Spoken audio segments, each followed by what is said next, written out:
This is the most amazing video about autism you'll ever watch. It's fantastic. I already know it's going to be my favourite.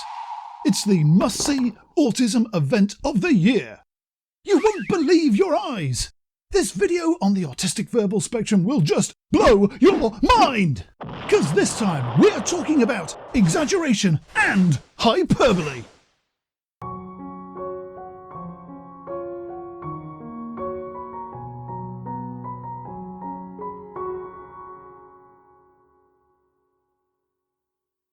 Exaggeration and hyperbole are different sides of the same coin. We all know what exaggeration is. Stating or implying something embodies a greater quantity or quality than is objectively true, for emotional effect. If a statement suggests something is bigger, smaller, better, worse, louder, smellier, or more gross than it actually is, then it's an exaggeration. Hyperbole uses similes and metaphor to similar effect. If I said I had a smile a mile wide, or I was raging like a bull, I'd be using hyperbole. Just as if I described something impressive as stupefying, out of this world, or mind-blowing. A lot of autistic people have difficulty using language like this, or with separating literal statements from hyperbole.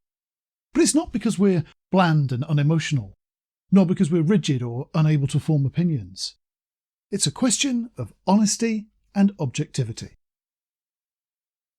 There's a common aspect of autistic minds that isn't talked about as often as it should be, which is the inherent need for honest, clear communication.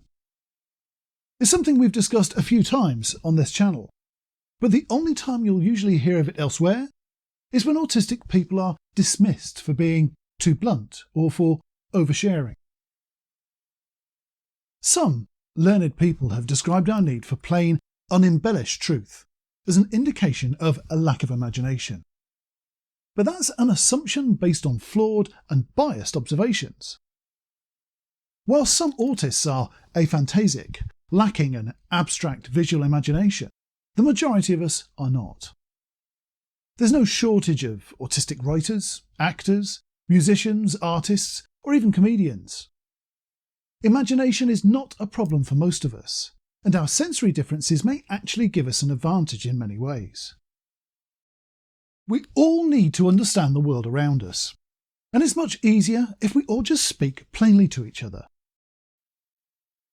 Neurotypical and autistic minds don't process information in the same way, so our assumptions about what other people are thinking will often be wrong on both sides. Autists do better when others are candid and thorough in their communication with us, because we easily miss hints and implications hidden between the lines of neurotypical communication. We also learn quite young that non-autistic people don't take the hint when we try to mimic their ways of implication and insinuation. Instead, we save time and trouble by just telling the whole truth, complete with context in the first place. For many of us, it never occurs to us to tell anything but the truth, and even then we can have difficulty being believed. Exaggeration and hyperbole are not objective truth. They're purely emotional language, and as a result they can be contradictory. You may say your feet are killing you, but you're not actually at any risk, and if your shopping bag really weighed a ton, you wouldn't be able to lift it. Take a look at how advertising has changed over the years. There are people alive today who remember a time when rival brands would all describe themselves as the best on the market. There was no way this could be true, and as a result, advertising standards were born. No product would be allowed to call itself the best anymore, so advertisers found ways of working around this. Carlsberg Lager famously dubbed itself probably the best lager in the world, which became so famous as a slogan that nobody else could use anything similar. The marketing people looked for different ways to imply their products were the best. In came industry awards, consumer polls, and blind taste tests like the Pepsi Challenge. Take the Pepsi Challenge. Let your taste decide. Right, guys? Right! No longer were the advertisers making the claims. 8 out of 10 consumers were. That had to be legislated against too. And now advertisers have to declare how many people were in their test sample and who they were in case they were biased. When you see many products advertised now, you'll see or hear warnings to balance their claims. Investments may go down as well as up.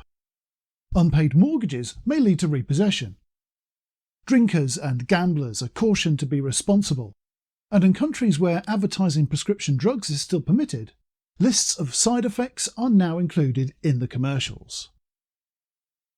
Even retailers can't advertise sales or price reductions without providing legally required proof that reduced items were previously on sale at the declared higher price. Clearly, the world knows that hyperbolic language is misleading.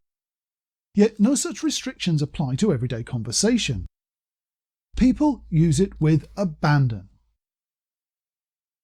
Ask your friends about the movie they just saw, and some will say it was stunning, fantastic, or incredible. Or they might describe it as terrible, dreadful, or awful.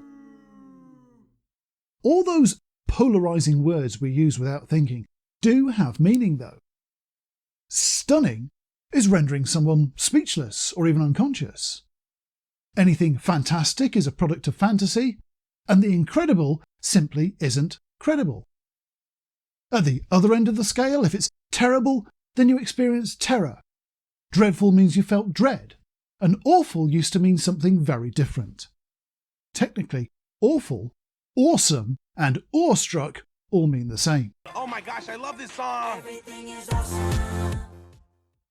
What if your friends tell you it was the best or the worst movie they've ever seen? It might well be, but then they likely told you the same about a dozen other films.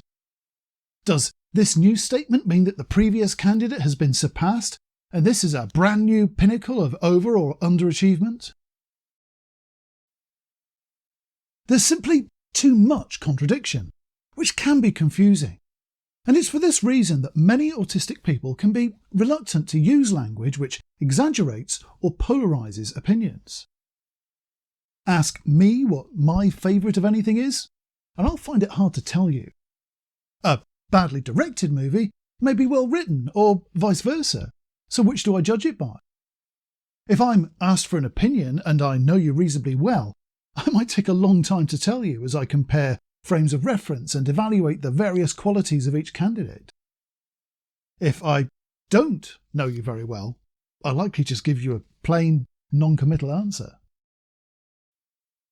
Some autists go in the opposite direction and formulate carefully judged opinions about what is the best, worst, most interesting, or most exciting in any category in advance. They're ready when they're asked, and have reams of information to back up their opinions. There'll be none of my doubt and prevarication when you ask such an autist who or what is the best or worst in their field, and they will be as objective as it's possible to be. It won't be influenced by their feelings of the moment or the company they may be in. It will be thoughtful and cogent critique, and if you want to disagree, you better have some pretty sound arguments ready. Whenever you use emotionally charged hyperbolic language or express exaggerated opinions based on shifting feelings, you may find that autistic people find it hard to follow you, and we may even call you out on your inconsistencies. When you ask us to express things in a similar manner, you may well find you're disappointed, or even deluged with information you weren't prepared for. So, if you want to tell your autistic friend about this fantastic, amazing, stupefyingly brilliant, mind-blowing autistic video you just watched, you might just want to tell them it was interesting and enjoyable, and maybe they might like it too. Thank you for watching. If you like this film, whether you thought it was the most amazing thing since sliced bread or a useful learning experience, please think about joining the wonderful, extraordinarily generous people listed below by supporting the channel on Patreon. and get exclusive member benefits. This subscription link will help you keep up to date with future video, or watch another one right now using these. You can also see more at autistic.com.